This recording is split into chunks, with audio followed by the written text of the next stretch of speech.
మూడవ అధ్యాయము 22వ వచనం నేను చదువుతాను, మీరు జాగ్రత్తగా వినండి. యెహోవా అమ్మా జోలి యెహోవా కృపగలవాడు, ఆయన వాత్సల్యత ఎడతెగక నిలుచుచున్నది గనక మనము నిర్మలము కాకున్నాము. యెహోవా కృపగలవాడు, ఆయన వాత్సల్యత ఎడతెగక నిలుచుచున్నది కనుక మనము నిర్మలము కాకుండా ఉన్నాము. అంటే కారణం ఏంటంటే, దేవుని బిడ్డలారా, ఆయన మన ఎడల విడవకుండా కృప చూపుతున్నాడు కనుక మనము ఈరోజు చావకుండా, అనారోగ్యం లేకుండా, మాంత్రిక ప్రభావాల నుంచి విడిపించబడి ఈరోజు మనము నిలబడుతున్నామంటే కేవలము ఆయన కృప మాత్రమే. స్తోత్రం చెప్తారా? ఓసారి గట్టిగా, ఇంకొకసారి గట్టిగా చెప్తారా? ఈరోజు మనము నిర్మలము కాకుండా, అంటే మనము చనిపోకుండా, మనకు ఏది తక్కువ కాకుండా, మనకు ఆశీర్వాదం లేకుండా, మనము మంచి ఆరోగ్యాలతో మనం బ్రతుకుతున్నామంటే ఈరోజు దేవుడు మనలను విడువక ఎడబాయకుండా ఆయన కృప చూపుతున్నాడు. కాబట్టిగా మనము నిర్మలము కాకుండా మనము నిలబడ్డాం. అందుకనే ఎందెందరో రోడ్ల ప్రయాణములో మరణిస్తున్నారు, అనారోగ్యాల చేత మరణిస్తున్నారు, మాంత్రికుల ప్రభావం చేత మరణిస్తున్నారు. ఇదిగో దేవుడు మాత్రము మనలను కాచి కాపాడి ఆయన కృప ద్వారా నిర్మలము కాకుండా మన కుటుంబాలను సజీవ లెక్కలో దేవుడు నిలబెట్టాడు. అందుకనే దేవుని బిడ్డలారా, దేవుడు చక్కగా మాట్లాడుతున్నాడు. ఆయన కృపను నువ్వు వదిలిపెట్టకుండా ఉండాలి. మొట్టమొదటిగా మన దేవుడు కోరుకున్నది ఏంటంటే, దేవుని కృప ఎన్నటికీ మనము విడిచిపోకుండా ఉండాలి. దేవుని కృప ఎప్పుడైతే మనతో ఉంటుందో ఆ కృప ద్వారా దేవుని దయ మనకు కలుగుతుంది, దయాలత్వము మనకు కలుగుతుంది, కనికరము కలుగుతుంది, ఆయన ప్రేమ మన మీద కలుగుతుంది. కనుక మనము ఎప్పుడు కూడా ఆయన కృపను విడిచిపెట్టకుండా ఉండకూడదు. అందుకనే నా ప్రభు చెప్తున్నాడు, ఎప్పుడైతే మనము కృపకు దూరం అయిపోతామో అప్పుడే సాతానుడు వెంటడైపోతాడు.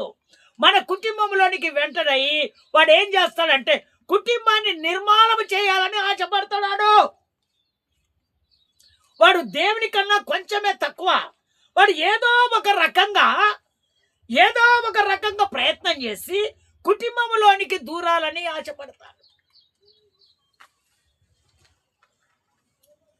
పరలోకములో మీటింగ్ జరుగుతుంటే దేవుడు దైవ సేవకులందరినీ రమ్మని చెప్తే దైవ సేవకులందరూ దేవుని దగ్గరికి వెళ్ళగానే మరి దైవజనులు గుర్తుపట్టలేదు.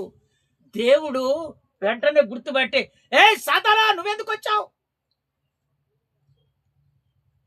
సాతానా నువ్వు ఎందుకు వచ్చావు అనగానే సాతాను, అయ్యా భూమి మీద అక్కడ ఇక్కడ తిరుగుతున్నాను, నాకు ఎటు దోయక నేను వచ్చాను అంట. భూమి మీద నా సేవకుడు ఉన్నాడు తెలుసయ్యా. మరి అతడి ఏ విధంగా నడుచుకుంటున్నాడు అయ్యా, నీ కృప ఆయన మీద ఉన్నది కాబట్టి ఆయన కాపాడబడుతున్నాడు. నువ్వు లేకపోతే ఆయన భూమి మీద నిలవలేడయ్యా. అయితే దేవుడు ఏం చెప్పాడో తెలుసా, ఇప్పుడు నా సేవకుని దగ్గరికి నువ్వు వెళ్ళు. అయితే ఒక్క పందెం ఏంటంటే, అయ్యా నేను వెళ్తాను కానీ నా ప్రాణం మాత్రం తీయొద్దు. స్తోత్రం చెప్తారా? ఒకసారి గట్టిగా, ఇంకొకసారి గట్టిగా చెప్తారా? సాతాను చెప్తున్నటువంటి, దేవునికి చెప్తున్నటువంటి మాట ఇది. సాతానుడే దేవుడికి చెప్తున్నాడు, అయ్యా నా ప్రాణం తీయకు, నువ్వు వెళ్ళు, కానీ నా యోబు ప్రాణం కూడా నువ్వు తీయొద్దు. స్తోత్రం చెప్తారా ఒకసారి గట్టిగా? ఇంకొకసారి గట్టిగా చెప్తారా? ఆయన వెళ్ళి ఇదిగో భూమి మీదకి వచ్చి యోబును అనేకమైనటువంటి కష్టాలు పెట్టిన పిల్లలు పోయారు, భార్యకు భర్తకు విరోధం అయిపోయింది, భూములు పోయాయి, మరి ఇల్లు పోయింది, ఇంకా వ్యవసాయ పంట పొలాలు పోయాయి, గొర్రెలు, ఇంకా మన గాడిదలు, ఇవన్నీ పోయినా కూడా దేవుని మాత్రము వదిలిపెట్టలేదు యోబు. ఆయన కృపను కనిపెట్టుకుంటూ ఆయనతోటే ఉన్నాడు. ఆ కృపను బట్టి ఆయన మళ్ళీ రెండంతల ఆశీర్వాదాన్ని యోబుకు దేవుడు కలగజేశాడు. స్తోత్రం చెప్తారా ఒకసారి గట్టిగా? ఇంకొకసారి గట్టిగా చెప్తారా? సాతానుడు ఏం చేశాడో తెలుసా? మొత్తము కుటుంబంలో నిర్మాణం చేయాలని చూశాడు, కానీ ఆయన దేవుని వైపుకు కనిపెట్టాడు. ఆయన కృపను పోగొట్టుకోలేదు, ఆయన యథార్థత పోగొట్టలేదు, ఆయన నీతిని పోగొట్టుకోలేదు. ఆయన పాదాలు పట్టుకొని ఏదైతే చెప్తున్నాడో అదే ప్రకారంగా నడుచుకున్నాడు. ఆ విధానాన్ని బట్టి దేవుడు ఏం చేశాడో తెలుసా? రెండంతల ఆశీర్వాదాన్ని మళ్ళీ యోబుకు కలగజేశాడు. పిల్లలు పోయినా మళ్ళా పిల్లలనిచ్చాడు, భార్యనిచ్చాడు, అనుకున్నటువంటి ఆశీర్వాదాన్ని దేవుడు కలగజేశాడు. అందుకనే దేవుని కృపను మనం ఎప్పుడూ పోగొట్టుకోకూడదు. ఆ కృప మనకు దయ చూపుతుంది, ఆ కృప మనం కనికరిస్తుంది, ఆ కృప ద్వారానే మనం వర్ధిల్లుతాం. కృప ఎక్కడ ఉంటుందో దేవుని మహిమ అక్కడ ఉంటది. కృప ఎక్కడ ఉంటుందో దేవుడు అతనిలో ఉంటాడు, ఆ కృపలో ఉంటాడు. కనుక కృపను ఎప్పుడూ పోగొట్టుకోకూడదు. ఆ కృపను పోగొట్టుకుంటే మనము జయాన్ని పొందుకోలేము. కృప వెంబటి కృప కలుగురుగాక అంటారు. అందుకనే ఆ కృప వెంబటి కృప యోబు కలిగింది. తన కుటుంబాన్ని మళ్ళీ దేవుడు ఆశీర్వదించి రెండంతలుగా దీవెనలు పొందుకోటట్టుగా దేవుడు చేశాడు.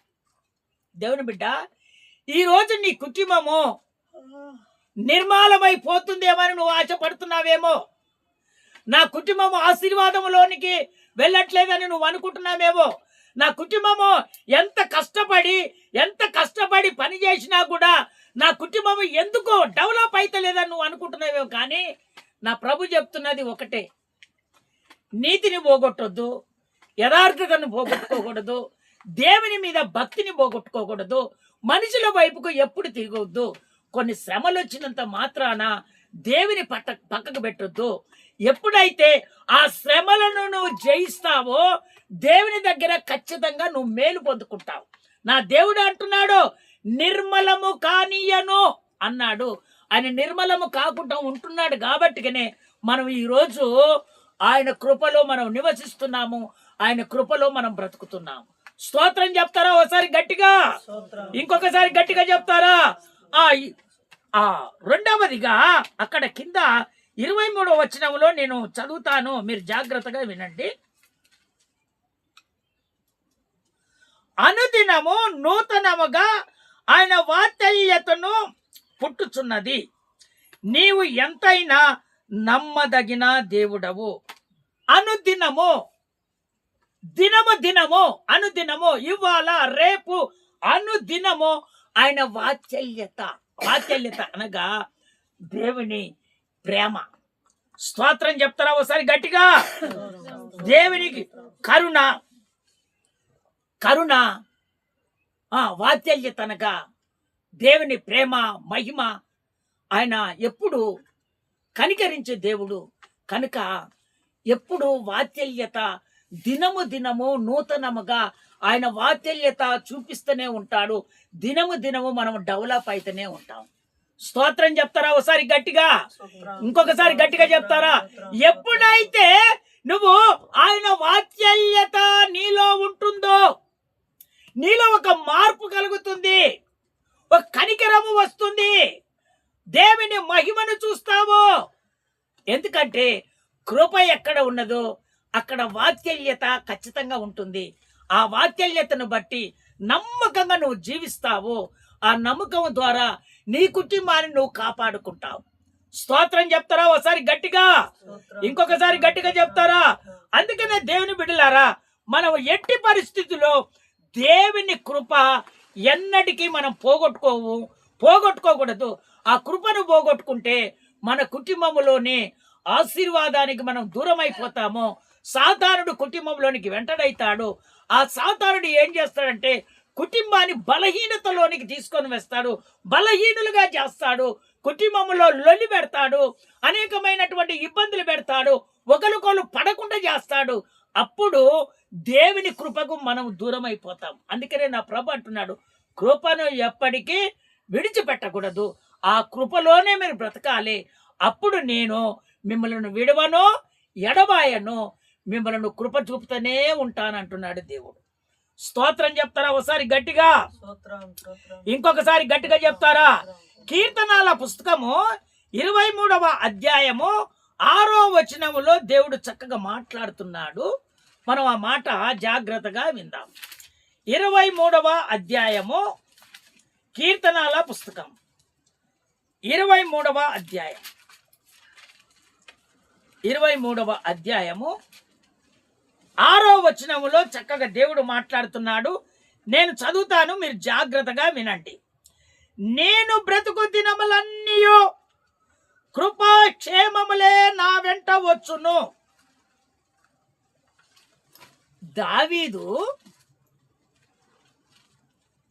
మాట్లాడుతున్నటువంటి మాటలు మనం జాగ్రత్తగా అర్థం చేసుకుంటే అక్కడ అంటున్నాడు ఆయన, నేను బ్రతుకు దినములన్నీ కృపాక్షేమములే నా ఎంట వచ్చును. బ్రతుకు దినములన్నీ కృపాక్షేమములే నా ఎంట వచ్చును అంటే ఆయన తన మందిరాన్ని వదిలిపెట్టట్లేదు, ఆయనకు దేవునికున్న అనుబంధాన్ని పోగొట్టుకోవట్లేదు. ఆ కింది వచనములో చెప్తున్నాడు, చిరకాలము యెహోవా మందిరములో నేను నివాసము చేసేదను. ఇది గ్యారంటీగా ఉండాలి ప్రతి విశ్వాసికి. చిరకాలము నేను ప్రతి ఆదివారము, ప్రతి ప్రార్థనలో ఉన్నప్పుడు, ప్రతి కూడికలు ఉన్నప్పుడు నేను ప్రార్థనలో కొనసాగుతానని చిరకాలం ఒక నిత్య నిబంధన మనం పెట్టుకొని ఉండాలి. ఆ విధంగా ఎప్పుడైతే మనం ఉంటామో, ఆయన కృపకు మనం దూరంగామో, ఆ కృప ద్వారా దేవుడు వర్ధిల్ల చేయటము మొదలు పెడతాడు. చూడండి, ఆ దావీదు, గొర్రెలు కాచే దావీదు, ఆయన మాత్రము ఆయన ఒక నిర్ణయం చేసుకునేది ఏంటంటే, నేను బ్రతుకు దినములన్నీ కృపాక్షేమములే నా ఎంట వస్తాయి. కృప అనగా దయ, క్షేమం అనగా సంతోషము. దయ, సంతోషము నాకు కలుగుతుందంటే కారణం ఏందో తెలుసా? నేను దేవుని మందిరములో చిరకాలము ఉండటం వలన. స్తోత్రం చెప్తారా ఒకసారి గట్టిగా, ఇంకొకసారి గట్టిగా చెప్తారా? అందుకనే దేవుని బిడ్డలారా, దేవుని అంగీకరించినటువంటి దేవుని బిడ్డలు, విశ్వాసము కలిగినటువంటి వారు ఎక్కడ ఉన్నా సరే ఆదివారం రోజు దేవుని మందిరానికి పరిగెత్తుతా ఉంటారు. ఇప్పుడు చూడు, ఒంగోలుకి వెళ్ళి వచ్చి ఆయన పని చేస్తున్నాడు, ఇక్కడ మేస్త్రి పని. ఆదివారం ఆరాధన పని చేయటానికి వీల్లేదు. మనోళ్ళు ఏం చేస్తారు? మనోళ్ళంటే అందరు కాదు, కొంతమంది ఏం చేస్తారంటే ఆ పనిలో మూవ్ అయిపోతారు. దేవుని బిడ్డలారా, దేవుడు నీకు ఇచ్చినటువంటి వాగ్దానం ప్రకారంగా, ఆ ప్రణాళిక చొప్పున ఎప్పుడైతే నువ్వు జీవిస్తావో, ఆ ప్రకారంగా ఒప్పందం కలిగి నువ్వు ఎప్పుడైతే జీవిస్తావో, నీ కుటుంబములో ఏది నా దేవుడు తక్కువ చేయడు. నీ కుటుంబం అనుదినము ఆశీర్వదించడం మొదలు పెడతాడు. స్తోత్రం చెప్తారా ఒకసారి గట్టిగా, ఇంకొకసారి గట్టిగా చెప్తారా? బైబిల్లో రాయబడినటువంటి మాట ఏందో తెలుసా? ఇదిగో, ఎప్పుడైతే దేవునికి మందిరములో ఒప్పుకోలు చేసుకొని దేవునికి ఐక్యత కలిగి మనం జీవిస్తామని ఒక ఒప్పందం చేసుకుంటారో, ఇదిగో కొత్తవి వచ్చిందాకా పాత ఆశీర్వాదం పోనే పోదట. స్తోత్రం చెప్తారా ఒకసారి గట్టిగా, ఇంకొకసారి గట్టిగా చెప్తారా? ఇప్పుడు నిల్వ పెట్టినటువంటి నిల్వ ఉందే, ప్రతి పంటను మనం పండిస్తాము, ప్రతి పనికి మనం వెళ్తాము, పని చేసినప్పుడల్లా ఆ సంపాదనను మనం ఏం చేస్తామంటే ఒక దగ్గర పోగు చేసుకుంటాం, అన్ని ఖర్చులు పోని పోగు చేసుకున్నటువంటి ఆ సంపాదన, ఇదిగో దేవుడు చెప్తున్నటువంటి మాట, ఎప్పుడైతే నా కృపను కనిపెట్టి నాతో మీరు ఉంటారో, ఇదిగో కొత్తది వచ్చే అంటే నువ్వు సంపాదించినటువంటి సంపాదన వచ్చేంత వరకు ఇదిగో మిగిలిన డబ్బులు ఆ విధంగానే ఉంటాయి, దినము దినము అనుదినము ఆశీర్వాదంలోనికి వస్తాయని దేవుడు చెప్తున్నాడు. స్తోత్రం చెప్తారా ఒకసారి గట్టిగా, ఇంకొకసారి గట్టిగా చెప్తారా? కొంతమంది కుటుంబాలలో ఈ సంవత్సరము పంట వేసినప్పుడు వచ్చే సంవత్సరము పంట వచ్చిందాకా ఉండవు ఇంట్లో. కానీ దేవుడు ఏం చెప్తున్నాడో తెలుసా?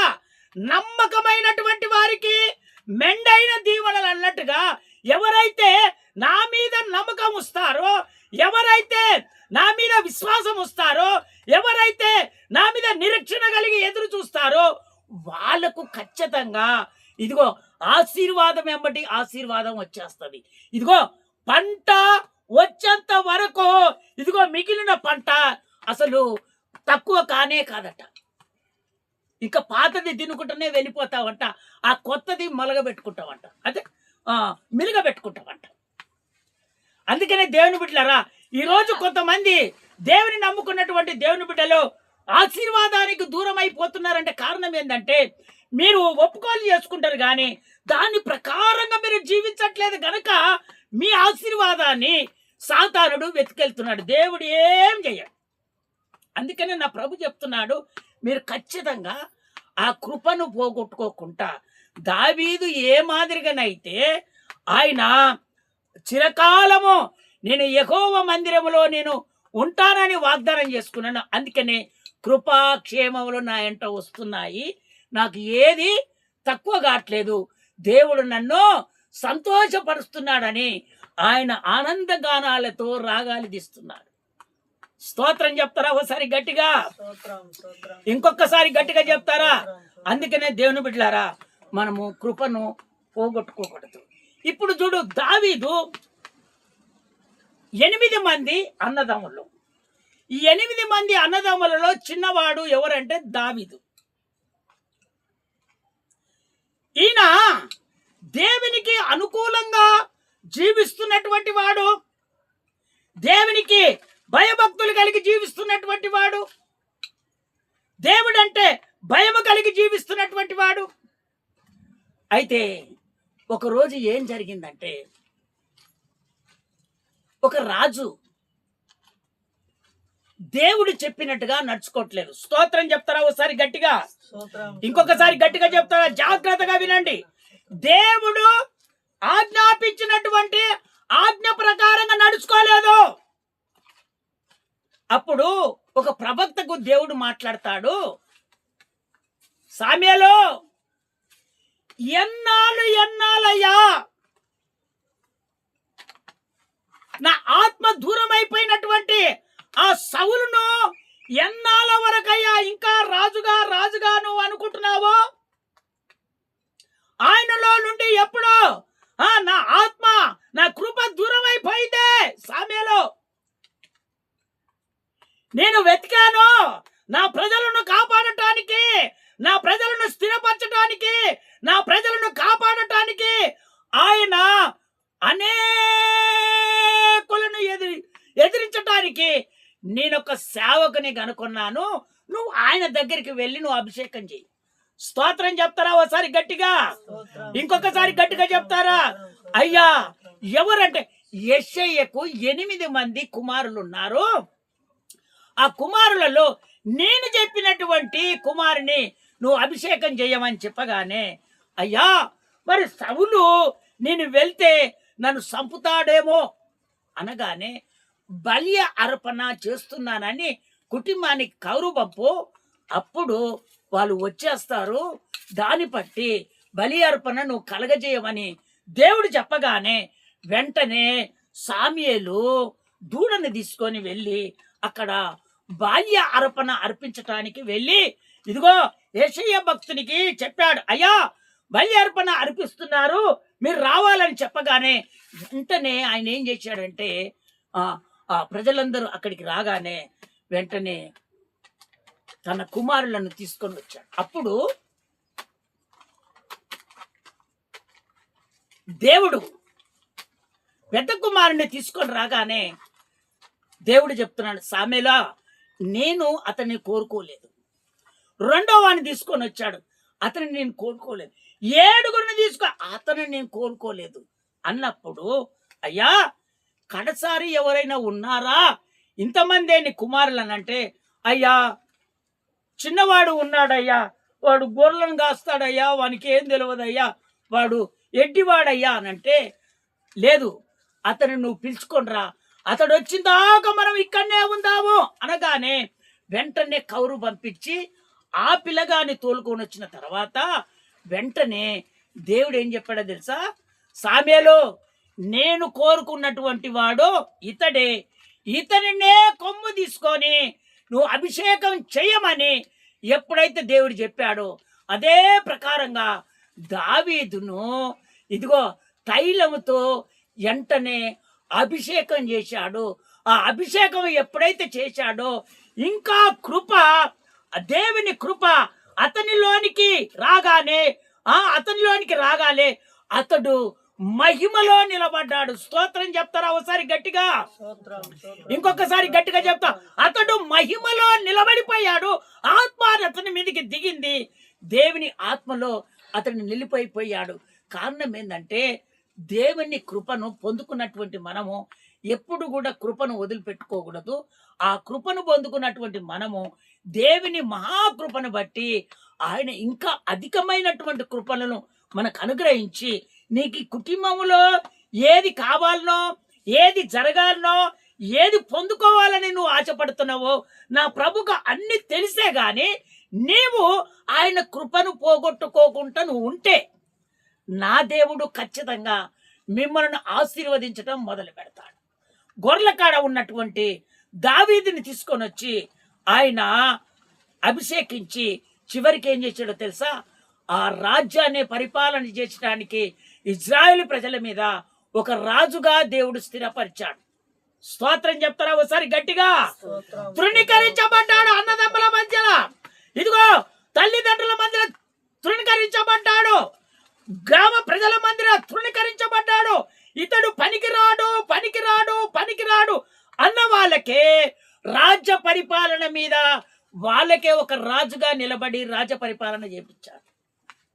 స్తోత్రం చెప్తారా ఒకసారి గట్టిగా? ఇంకొకసారి గట్టిగా చెప్తారా? దేవుని బిడ్డలారా, దేవుని వాక్యం వింటున్నటువంటి నీవు, దేవుడు ఇప్పుడు నా కార్యం చేయలేదు, రేపు నా కార్యం చేయలేదని ఎప్పుడు అనుకోకూడదు. నా దేవుని మీద విశ్వాసం పెట్టు, నమ్మకం పెట్టు.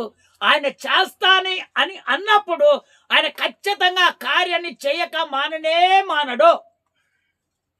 దాన్ని విశ్వసించాలి. ఎప్పుడైతే ఆ విధంగా విశ్వసిస్తావో నా దేవుడు గొప్ప కార్యాన్ని నీ ఎడల చేసునుగాక.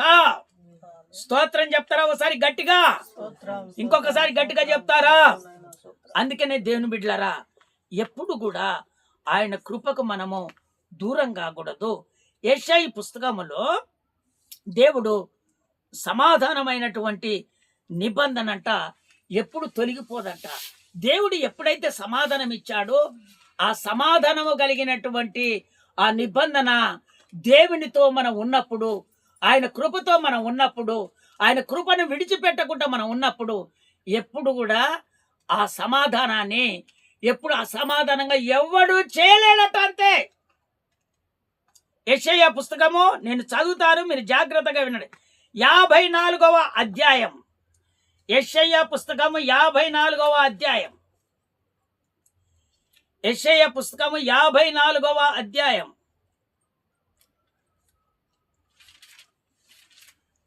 54వ అధ్యాయం. 54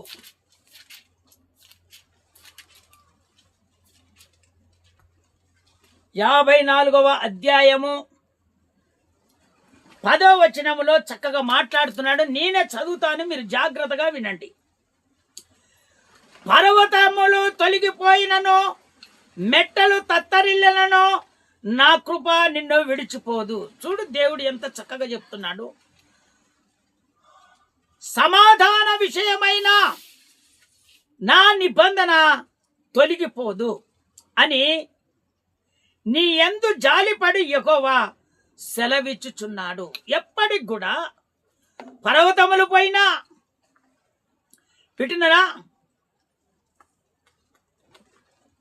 నువ్వు తుఫానులు వచ్చి పెట్టినవా చల్ల చెదరైపోయినా కానీ ఏది వచ్చినా కూడా నా ప్రభు అంటున్నాడు నిన్ను మాత్రము ఏది హాని చేయదని దేవుడు చెప్తున్నాడు. పర్వతములు అనగా గుట్టలు. ఆ గుట్టలు భూకంపం వస్తే పోతాయి. ఊర్లు పట్టణాలు కూడా భూకంపం వస్తే పడిపోతాయి. కానీ నా దేవుడు చెప్తున్నాడు ఎంత భూకంపం వచ్చినా, ఎన్ని అవధోగలు ఎదురైనా, ఎన్ని శ్రమలు వచ్చినా, ఎన్ని బాధలు వచ్చినా, ఎన్ని ఆటంకాలు వచ్చినా నా ప్రభు అంటున్నాడు నీకు ఏమీ కాదు. ఎందుకో తెలుసా? నా కృప నీకు తోడుగా ఉన్నాడు. జాలి కలిగినటువంటి యేసయ్య నీకు నీ కుటుంబానికి నేను స్థిరముగా నిలబడ్డాను. మీకు హాని చేయకుండా నా కాపుదల మీ కుటుంబాలలో మీలో నివసిస్తుందని దేవుడు చెప్తున్నాడు.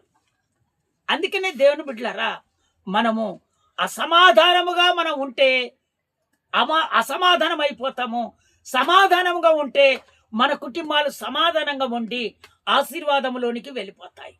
అందుకనే మెట్టలు తత్తరిల్లినా, ఏ భూకంపాలు వచ్చినా, ఎన్ని శ్రమలు వచ్చినా, ఎన్ని ఇబ్బందులు వచ్చినా, ఎన్ని కరువులు వచ్చినా, ఏది జరిగినా కూడా నా ప్రభు అంట నీలో ఉండి నిన్ను ఆశీర్వదించడం మొదలు పెడతాడంట. కానీ ఆ శ్రమల నుండి నిన్ను కృంగజేయటట్టుగా దేవుడు చేయడట.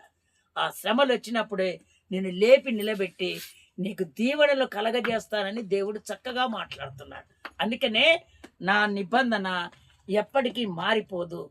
కానీ నా కృప కొరకు మీరు కనిపెట్టి ఉంటే ఆ కృప ద్వారా మీరు ఆశీర్వాదాన్ని పొందుకుంటారని దేవుడు చక్కగా మనతో మాట్లాడాడు. ఈ మాటలు మీ ఇనికిడిలో దేవుడు స్థిరపరచునుగాక. అందరం నిలుమకాల మీద ఉండి ఒక తీర్మానంలోనికి వచ్చేద్దాం. అందరం నిలుమకాల మీదకి వచ్చేద్దాం. అందరం నిలుమకాల మీదకి వచ్చేద్దాం. అందరం నిలుమకాల మీదకి వచ్చేద్దాం. విడువక నీ ఎడల